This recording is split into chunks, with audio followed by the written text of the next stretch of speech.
Gake ngo twabimanure kwa ni pastor kwa shangazi kwa tantine no kwa tonto kwa shangazi kwa tantine kwa tonto kwa garafurere kwa nyogosenge wa nyoko wanyu banyina wabo naho twabimanure biraferinga ngari kubamumanura imbere ya Yesu ajye gutanga amakuru kubarozi kuko buryo umurozo muri Tanzania ntiyakoroga ntaho mwahurira akenshi umuntu ukuroga ugufasha utuma bazakuroga ni umuturanyi wa bugufi undi munyamahanga nuza amasezerano yawe akabazi n'imbaraga zawe agashaka intwari zagushyira hasi mube muri kumwe gatatu ngo muri kumwe nta kindi kandi nta kindi kintu bisaba ntago wirukanka icya gatatu gikomeye intwari zafasha cyane nukuri.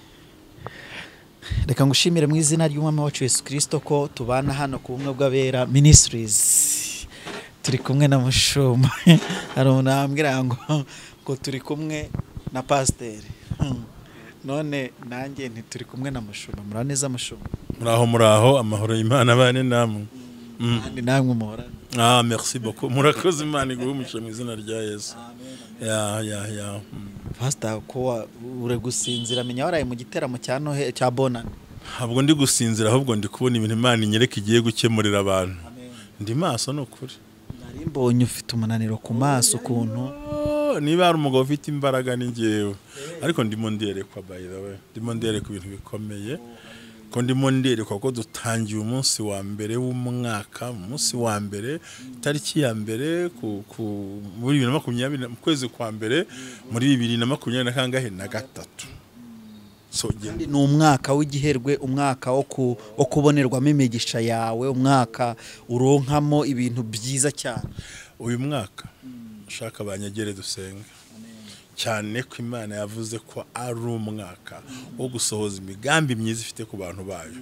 Haleluya. Bo pastor mbere yuko dutangira wasuhuza abakurikiye ubumwe bw'abera ministries wamara kubasuhuza noneho kadusengera Imana. Barabizi ko mbakunda ndabakunda uhere mu majyepfo y'isi kajya mu majyaruguru y'isi uburengera bw'isi n'uburasira bw'isi aho hose n'inshuti zenda bashuje mu izina rya Yesu kandi babwira ngo uyu mwaka ntimwite ku buhanuzi ngo hari ibyago n'amakuba kuko ibyago n'amakuba witeka bango Bibiliya tubwiye n'ijambo ry'Imana ngo umukiranutsi witeka Imana imukiza mu byago no mu makuba. So ntihagire utinya ngo hari ibyago ngo hari amakuba ariko Imana idukiza mu byago no mu makuba ihagarana natwe rero bivuze ngo umugambi Imana ugiye gusohora ndabashubuje mwese ariko tushinkundira suza abantu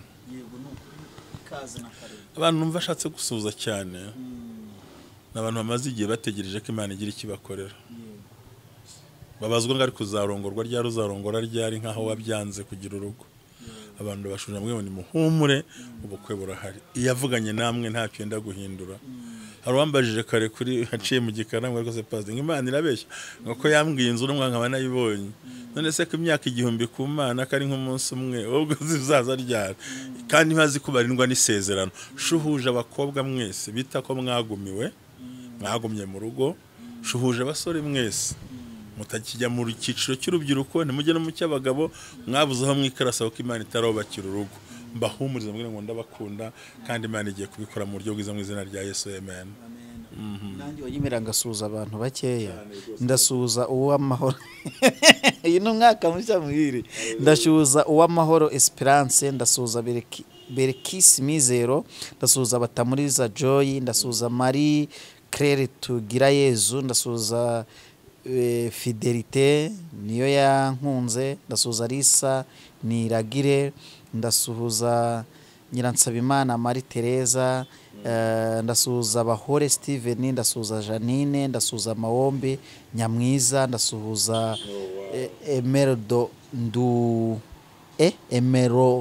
Emerode ndi mu bandi ndasuhuza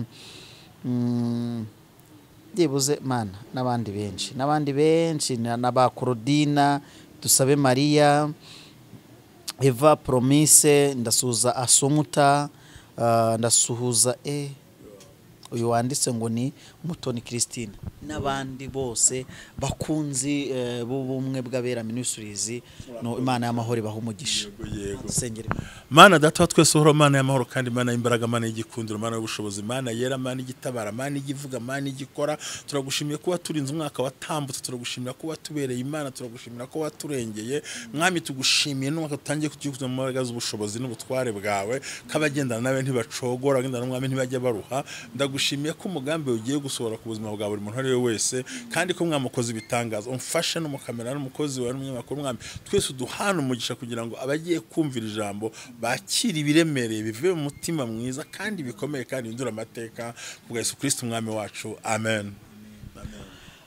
Pastor, hari ijambo ugiye kudusomera, ariko Mana, Siyoni we, Siyoni umurwa w'abizera, nanjye nifuza kuzabayo. Pastor, ndashaka yuko usomera ijambo rwose mu cyubahiro ngomba. Wakire mikoro. Mfate mikoro ndisome. Ndahita ngaruka. Rakoze cyane. Ijambo tugiye gusoma hano hantu bakozi b'Imana, nshuti z'Imana, abakurikiranye ubumwe bw'abera Ministry, ni ijambo tubona muri Mika, ijambo rikomeye cyane umuntu w'Imana akwiye gutekereza mu bice bine umurongo wa 11. Haravuga ngo uba amahanga menshi ateraniye kugutera, aravuga ati Isiyoni nihangizwe, amaso yacu arebe ibyo tuhifuriza. Umurongo wa 12 unryohera, uravuga ngo ariko ntibazi ibyo Uwiteka atekereza, kandi ntibumva n'umugambi yuko azabateranyiriza hamwe nk'imiba irunze ku mbuga. Ijambo ntibazi icyo Uwiteka atekereza. Isiyoni umurwa w'abizera, nanjye nifuza kuzabayo. Haleluya, haleluya, haleluya. Urakoze. Ngaya amagambo. Ntibazi icyo Uwiteka atekereza, ntibazi n'imigambi. Ni ukuvuga ngo n'amagambo dusoma, Imana ivuga iby'umugisha w'Abisiraheli, ivuga nuko Imana igiye kuzatabara ubwoko bwawe. Twe uyu munsi rero ntabwo tuvuga Isiraheli, ntabwo tuvuga abatuye aha, turimo turavuga abakurikiye ubumwe bw'abera Ministry. Amahanga menshi yateranye, ngo Isiyoni nihangizwe. Sinzi ijambo niba wakarisomye ngo wumve ibintu bikubiyemo, uraza kumfasha. Byumvise Pastor. Umuhanuzi aravuze ngo uba amahanga yose arateranye, avuga ngo Isiyoni nihangizwe, amaso yacu arebe ibi bituhifuriza.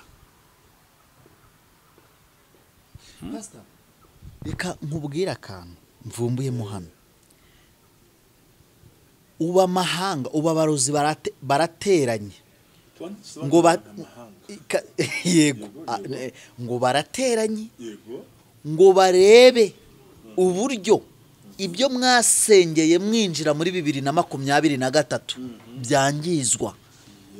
Bibuke yuko imbuto umurozi akoresha umwaka wose ayibiba ku ya mbere y'ukwa mbere buri mwaka.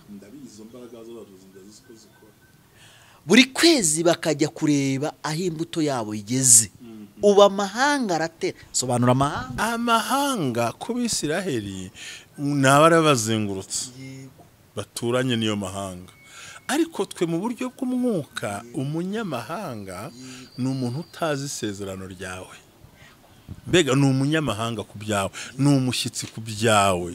Ntago amahanga ari Burundi, Kongo cyangwa tuzengurutse. Oya, twe mu buryo bw'umwuka, umunyamahanga ni umuntu utazi icyo Imana yakuvuzeho, ni umunyamahanga.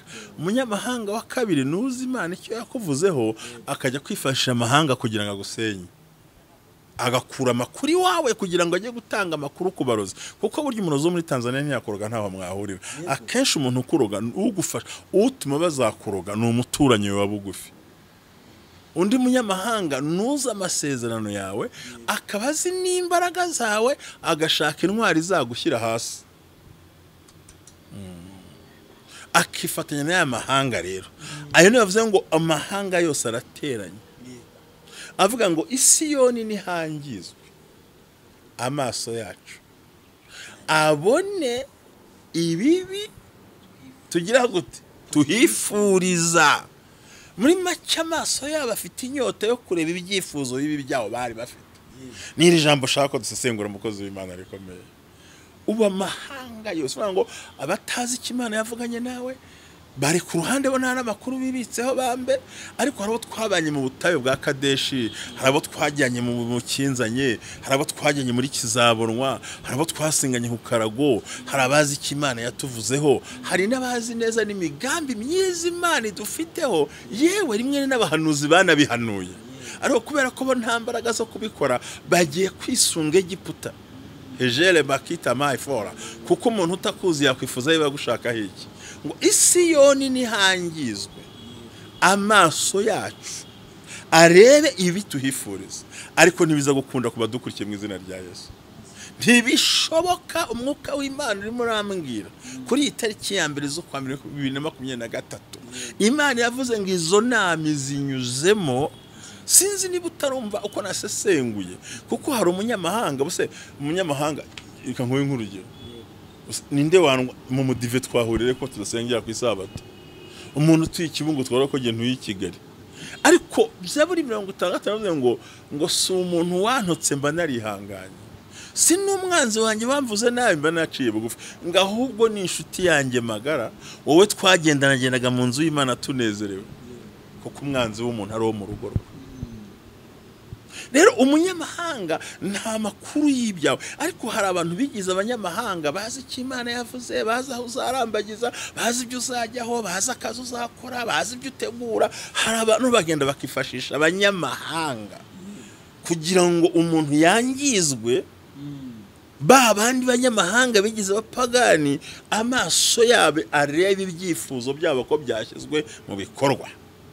Shele wandika sabwo ndisinzi muri munyumvukano kanya ndikumva kuko ndashaka kugira ngo ungeze ahantu nshaka kukubaza ngo mbese ni izihe ntwaro zisenya abanyamahanga ku buzima bw'abakiranutsi. Nta munyamahanga wagusenya kuko ntakuzi, nta wamenya iby'Isiyoni kuko ntahirirwa.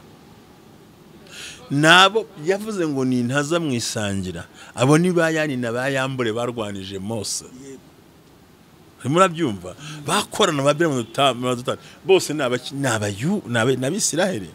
No kuvuga ngo umunyamahanga urirwa mu kabari, wirirwa uhinga, wirirwa uvoma, umunyamahanga wibere mu biro byiwe utazi na gahunda n'igihe usengera, ntaza aho uvuka, ntaza aho uryama, ntaza kubaho, ugira ngo yagushaka iki. Ariko ari munsi y'ubutware bw'umubisha, ahubwo za ntasi zatubayemo. Wemera ko bari barabuze umugabo witwa Yesu Kristo, bigasaba ko bayifashisha Yuda begerana. Sako wakumvise ntibamubonaga mu nsengero se, abati ntabwo twamubona neza, ahubwo kadushake Yuda ufite inyota abasohokamo yemera ibiceri 30. Ikindi Yuda yari afitanye isano rya bugufi no mu muryango Yesu yaciye maza kwisi. Ngicyo kintu nkubwira, none se umurozi wo mu kinigera kuroga arazi izina ryawe, none se ugira ngo muzaye kwibaza icyo utunze mu nzu, ahubwo za nshuti zacu magara, ba bantu twabwije ukuri ko ari kuturimo, bamwe twisa abantu bazima, kumbi n'abanyamahanga ku buzima bwacu. Heleko tele masando elebonia for. Niba abantu twabwiye ko dufite gahunda yo kujya mu birori, niba abantu twabwiye ko tugiye kohereza abana hanze, noneho ba bantu batumenye ariko basanga ntibatwishoboza ubwabo, bajya gushaka abandi banyamahanga batagira icyo batinya, ubwoko budatinya, ishyanga ridatinya, abantu barwanya umuntu gusa bakamushingiraho. Ati se turashaka kwica wa mugabo, ati afata umuti ugenda umuhitane. Ariko we umuntu tuzi byaravuze muri mukanda mukunda cyane ngo mu minsi umwanzi w'umuntu n'uwo mu rugo rwe, umukazana azahagurukira nyirabukwe, nyirabukwe azahagurukira umukazana, ishyanga rizagambanira irindi kuko bugambanira ubundi, ngo n'umunsi wavuzwe n'abarinzi uzaba ufite imbaraga ukomeye. Turimo turajyana kuko ahagurukirana habya narikunze ravuze ngo umwiza wo muri bo asa n'igitovu igitovu ntiwagikoraho ngo uwo niwe munyamwuka utitira uhanura umwiza wo muri bo. Niyo situation turimo, yari mpamvu uyu munsi wa none gusebanya n'amagambo n'abantu bavuga ntuzabitindeho. Turi mu isi igezweho y'ibyo bintu Imana yavuze yuko umwanzi w'umuntu aba bari kumwe. Ari numva deja ahavuze ngo umwiza muri bo azamera nk'igitovu. Igitovu ntiwagikoraho ntiwakegera nihe nikirishibabwa. Ngaruko n'umwiza ngo urushaho kuba mwiza ameze nk'uruzitiro rw'amahwa. Urushaho uwo twita kashikijwe, uwo twita kari mwiza, uwo twita kafite amagambo, uwo twita ko dokora amasande fodelika. Ayiwe mukozi w'Imana singusige tugendane. Umwiza wo muri bo asa n'igitovu. Igitovu ariko urushijeho kuba mwiza. Noneho wa wundi uratitira akavuga mu ndimi rishika TCPRFO. Noneho ameze nk'uruzitiro rw'imifata amahwe y'ibifatangwe. Nuvuga ngo niho ukagira sheri w'uruzitiro. Ubuse abagore bangahe bagize agahinda kuko abagabo babaye nk'uruzitiro rw'amahwa. Nta kiri gitovu ngo agikwepe, ahubwo n'uruzitiro rw'iki rw'amahwa. Ku mafaranga yarazitiye arakora hakababwa. Hari abagabo bari mu marira kuko abagore bahindutse iki mifatangwe. Hari abana bato bafite amarira kubera ko base n'imifatangwe. Nuvuga ngo umwiza wo muri bo arutwa ameze nk'uruzitiro. Mbega arutwa n'uruzitiro rw'amahwa. Muri make nuko ameze. Urumva aya magambo yo tuyavuga rero ngo abo bose bishyize hamwe. Havuga ngo reka Isiyoni, ntago ari Isiyoni zo mutumo tuvuga, reka bakurikiye abasenga tubangize amaso yacu abona ibihita bihifuriza. Ariko tando pelele foza kere mandika yamola Imana irambwira ngo ntago ibyo bizakunda. Umurongo wa 12 ngo ntibazi icyo Uwiteka atekereza. Abo banyamahanga bazana uburozi bwokeje ubutogosheje ubwanitse, abakurwanyiriza amajyepfo amajyaruguru abucisha mu cyaro cyose. Abavuga ngo urapfuye ntuzarangira ngo ndetse munaje yararangiye. Baravuze ngo ntibazi icyo Uwiteka atekereza. Ntibazi n'inama ze.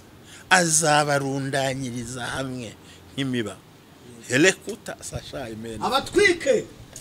Yo pastor, hari akantu nshaka yuko uza kumfashaho neza, akantu kavuga ngo nizihe ntwaro muri 2023 yego tugiye gukoresha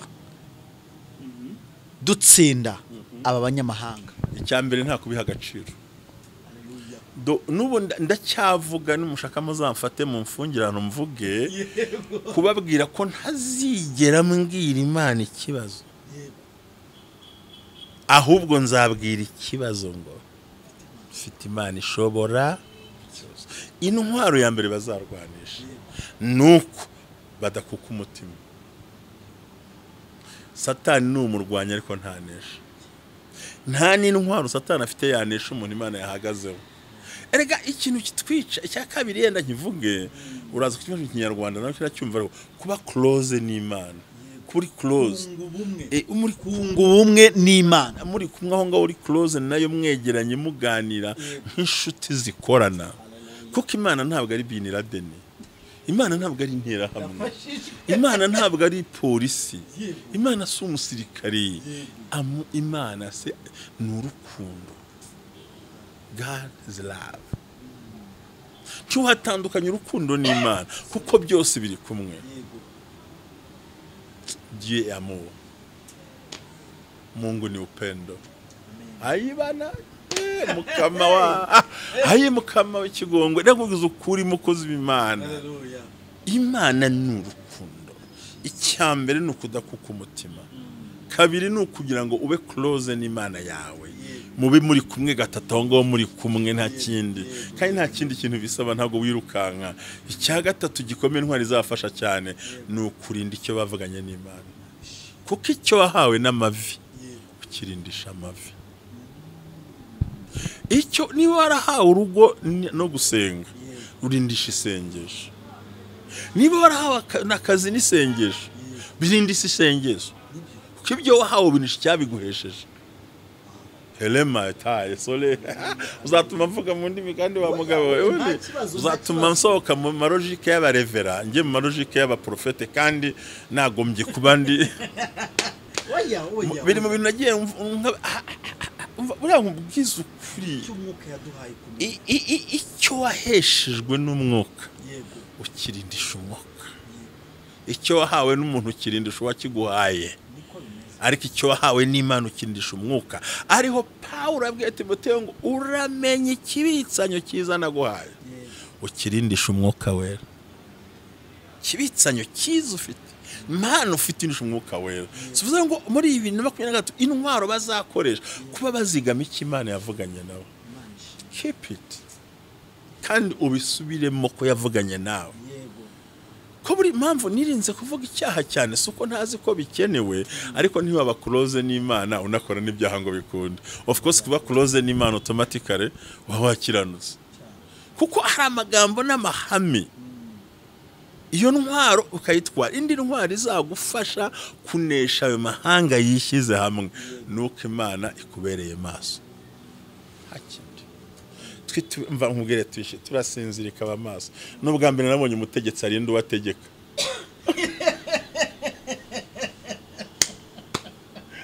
Heza hari alamakotala. N'ubwa mbere uzi yuko Yesu yigiyeho imbere akaza karinda bayisikoti be. Yaza gasanga basinziriye. Nibwo bwa mbere nabonye aho umuyobozi arinda bayobora akababera amaso, ariko we ndafashijwe Imana ikatubera amaso. Muri byaririmbye muri rikora rimwe nangiye kwifa iyo yari robot iririmba twashira. Urumva niho hambere Imana niyo murinzi wacu mu ndirimbo. Imana niyo murinzi wawe wo kwizerwa, niyo gicucu cy'iburyo bwawe gihora. Urumva Imana no ibaye umurinzi, twe twakayirinze nk'abafasi b'Imana, ariko yarabihinduye ahubwo irinda biyobora. Nta handi ku isi uzabibona. Perezida baramurinda agashyiraho amategeko arinda abanyarwanda, yewe n'umuyobozi ashyiraho amategeko arinda abayobora ku isi yose, ariko ntiyararizamu kuwayobora. Abayoborwa n'Imana barindwa n'Imana. Helema se portefeuille. Ikindi abantu bakwiye kumenya n'urwandiko nkunda cyane Pawulo yandikiye Abaroma ibice 8:10, kandi arabwira ngo abayoborwa n'umwuka w'Imana bose nibo bantu biki. Bivuze ngo uyoborwa n'umwuka w'Imana uba uri mu buyobozi bw'Imana ishobora byose. Rero iyo ntwaro nizashoboza abantu kubasha gusohokamo. Ikindi cya gatandatu, abantu ntibirengagize guterana ngo basenge, ngo utyaze untyaze, kuzamura unzamure. Kandi icyo gihe muri 10 uzabona nk'abiri bakumanura, ariko abandi 5 muzamukane. Abantu mve ntacyo binababwiye. Hari igihe turarenganya none ngo batuzamure nubwo batarazamutse. Ubundi umuntu yagoye icyo adafite ndagasubiramo. Igihe turwanya none ngo batuzamure kandi ngo bataragize bazamuka, nta wakugeza hatageze. Twibarenganya uyu musaba isengesho uko ntarya agira, naho ubwo aracyari hasi. Hari usanga nzamura ngo atarazamuka. Buriya nkubwiza ukuri nk'umukozi w'Imana, abapasiteri tubana bakoze Imana, niba ufite akuboko kudatanga, nta rwego na rumwe uzigera ugeraho. Uzahora uri anda y'abandi bantu bose. Nta muntu wakuzamura hatazamutse, nta n'uwakuyobora hadasobanukiwe. Ariko twabonye amagambo atubwira ngo twari muri za ntwaro urabyibuka. Ikindi kizagufasha kugira ngo ubashe gutsinda itwo tunama tw'abadayimoni bifuza ko wangizwa, tanga ubuhamya. Kuvuga temoignage yawe, bansobanukirwe, bwira ikibazo icyo twita ubuhamya. Bwire ngo wandwara we, muri tariki n'Imana yanyijije utingi nari ndwaye. Ku buryo ikiragezo na Satani ubaho ubuhamya bw'ibyiza Imana yakoze ku buzima bwawe. Ibyo bizakurinda agahinda ko kureba ibiguhagaze ku mutwe, ahubwo ugira umunezero yuko Imana yakwambukije inyanja yari ikomeye. Obase hola. Ndabona uyu munsi watuje. Nukuvuga pastor. Uyu munsi nakubwiye ko nafashe ikaramu n'urupapuro nkandika ibyize. Erego umunsi ni kuri leta ya mbere. Kandi uyu mwaka ni umwaka wo gufashwa. Umva ikintu nkuyemo yuko ngiye sinzarwana n'imbwa. Ahubwo kubera ko nishe intare mu minsi yashize, nzayi imbwa, nzafata igihanga cy'intare nkibike. Ahubwo nzagenda ngiye kwereka imbwa yuko nishe intare. Imbwa nibona intare nishe izahita yibwiriza igenda. Wenda abantu urakoze ndagusha. kakanu nzagakata ngashyira nzagakubita n'ishoti nkohereze hanze. Ngewe nzereka imbwa igihanga cy'intare. Yego. Imbwa nibana irizabwita uyu mugabo yishe intare nagiye. Wabyumvise? Ni bwa buhamya.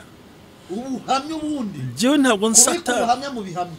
Satani ntazankangisha ngo umuceri wabuze. Yego. Nzaterura imifuka yose nariye y'amavide. Nyibwire ngo aya mavide yose. Bagende we.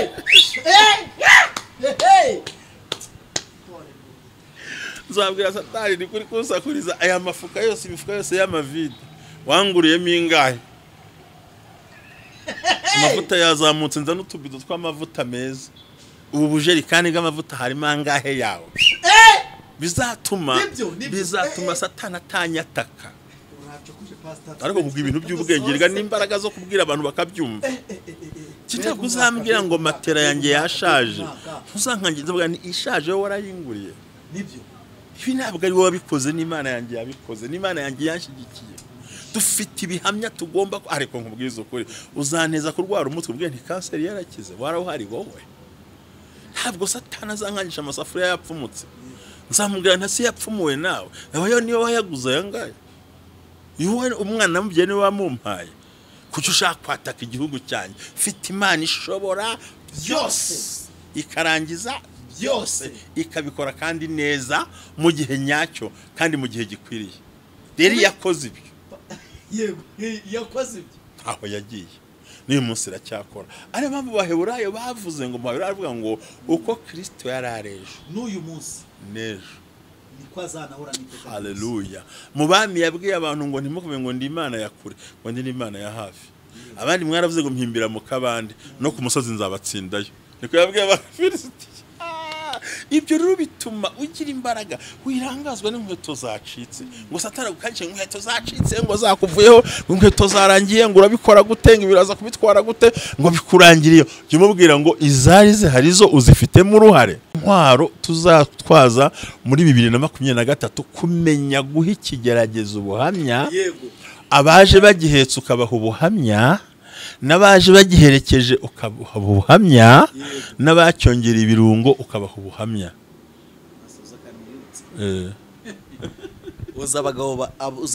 Abagabo bane bari mu mijishi ine. Uzi inama bagiriye kumanurira umurwayi kuri Kristo. Ubundi biturwanya nuko tutamanukiye kuri Kristo. Twabimanuriye kwa shangazi, kwa tonto, kwa tantine. Uti oya kake ngo twabimanuriye kwa ni pastor. Kwa shangazi, kwa tantine, kwa tonto, kwa shangazi, kwa tantine, kwa tonto, kwa garafurere, kwa nyogosenge wa nyoko wanyu wa nyina wabo, naho twabimanuriye biraferinga. Ngari kubamanuriye imbere ya Yesu. Turakira. Reka ejo kuri leta tariki 2 tuzavuga ku birenge bya Kristo. Ariko aka kantu banze banakumve ntibatahe batakumvise. Uza kariko muri ikigeragezo kigira abantu bakirema bakakiterura, hakagira bagiherekeza, hakagira bacyamamaza, hakagira n'abagishyiramo ibirungo ngo hamo. Mbese ikigeragezo cyabaye igiterane. Cyabaye igiterane gihereye ku babanje bagiterera ikora cyahuriyeho n'abantu nyine baratangira. Hari abakiremye, hari abagihetse, hari abakizanye, hari abagishoreye, barashinzwe kucyamamaza. Abo bose ngo bazana ngo kikuremerere. Ariko data wa twese aravuze ngo ntibazi icyo Uwiteka atekereza. Ntabwo Imana izi icyo mama wa muntu wewe uzi icyo utekereza ko ntuzi icyo Imana itekereza kuri uwo mukobwa usuzugura, ntuzi icyo Imana itekereza kuri umuntu ugiye kubona akazi hanze, umva no kugambana ngo ntabeho, ntatera imbere, ntagire ubuzima, ntakomezwe, ntagirwe. Ariko dakisa mandika traya binifore probe detail zo windi fosha itala wangaya masite lavuze nta magambo akomeye ni kando traya desese futai ayiwe mugiye gutuma mvuga ntabwo uzi icyo Uwiteka atekereza ku buzima bw'umuntu. Niyo mpamvu nawe dakwiye guhama wavuze yaravuze yararwanyije yashakuje wagutindura gushahindura kandi yarakubise arasaba kuvuga amagambo ararenga ntibazi icyo Uwiteka atekereza. Amahanga yishyize hamwe kugira ngo bahangize, ntuzangizwa nabo n'amaso yabo ntazabona ibyo bakwifuzaho kuko ntibazi icyo Uwiteka atekereza. Icyo atekereza ni kimwe, ntihagiye gusohora ku buzima bwawe. Uziko ndekeyeho singa dusoze pastor ndikumva kuko Imana iguhe umugisha, Imana ikurebe neza, Imana ikumwenyurire, Imana iguteze imbere, Imana yongereye amavuta mu buzima bwawe, mu bugingo bwawe, umwuka wawe wera Imana yagushizemo yongeremo impano, kandi ni umwaka wo kwaturiraho ibintu abantu bagata bisohora. Reka nkubwire mukozi w'Imana, ntibazi icyo Uwiteka atekereza. Mana data wa twese uhoraho, bitekerezo byawe bigiye gusohora kuri twebwe, ugiye kutugirira neza, turengeye, utwambitse imbaraga, tuguwe neza, mitima yacu iranezere mu izina rya Yesu. Urakoze kugiye kubikora, tekele manditeleba, kandi uyu munsi wa none ukoze ibitangaza ku itariki ya mbere, ugaragaje gukora kwawe no kurema, kubwa Yesu Kristo umwami wacu, amen.